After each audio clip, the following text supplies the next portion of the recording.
നാട്ടുകാരെ, പ്രബുദ്ധരായ വോട്ടർമാരെ, ജനാധിപത്യ വിശ്വാസികളെ, ആസന്നമായ ത്രിതല പഞ്ചായത്ത് തെരഞ്ഞെടുപ്പിൽ മംഗൽപാടി ഗ്രാമപഞ്ചായത്ത് സോങ്കാൽ 6-ാം വാർഡിൽ നിന്നും സ്വതന്ത്ര സ്ഥാനാർത്ഥിയായി മത്സരിക്കുന്ന നഷീദ നിസാറിനു അവരുടെ തെരഞ്ഞെടുപ്പ് ചിഹ്നമായ കുട അടയാളത്തിൽ വോട്ട് ചെയ്തു അവരെ വൻ ഭൂരിപക്ഷത്തോടുകൂടി വിജയിപ്പിക്കണമെന്ന് അഭ്യർത്ഥിക്കുകയാണ്. നമ്മുടെ നാടിന്റെ തലവര മാറ്റാൻ കരുത്തുറ്റ പെൺ ശബ്ദമിത ഈ വാർഡിൽ മത്സരിക്കാൻ ഇറങ്ങുകയാണ്. അതാണ് നഷീദ നിസാർ. സ്ത്രീപക്ഷത്തു നിന്ന് നിലപാട് പറയാനും പ്രവർത്തിക്കാനും ആർജവവും തന്റേടവുമുള്ള മുഖമാണ് നഷീദ നിസാർ.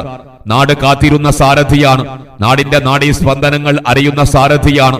നാടിന്റെ വികസന സ്വപ്നങ്ങൾക്ക് കുതിപ്പു നൽകാൻ നഷീദ ഇവിടെ നിന്ന് ജയിക്കേണ്ടത് അനിവാര്യമാണ്. പഞ്ചായത്തുകൾ മിനി പാർലമെന്റുകൾ ആവുന്ന കാലത്ത് ജനതയുടെ അടിസ്ഥാന പ്രശ്നങ്ങൾ പരിഹരിക്കാനും ക്ഷേമ പ്രവർത്തനങ്ങൾ നടത്താനും നാടിന്റെ പ്രിയപ്പെട്ട സാരഥി നഷീദ നിസാറിനാവട്ടെ നിങ്ങൾ വോട്ട് ചെയ്യുന്നത്. ഈ തെരഞ്ഞെടുപ്പിൽ മംഗൽപാടി ഗ്രാമപഞ്ചായത്ത് 6-ാം വാർഡ് സോങ്കാലിൽ നിന്നും സ്വതന്ത്ര സ്ഥാനാർത്ഥിയായി മത്സരിക്കുന്ന നഷീദ നിസാറിന് അവരുടെ തെരഞ്ഞെടുപ്പ് ചിഹ്നമായ കുട അടയാളത്തിൽ വോട്ട് നൽകി അവരെ വൻ ഭൂരിപക്ഷത്തോടുകൂടി തെരഞ്ഞെടുത്തയക്കണമെന്ന് അഭ്യർത്ഥിക്കുകയാണ്.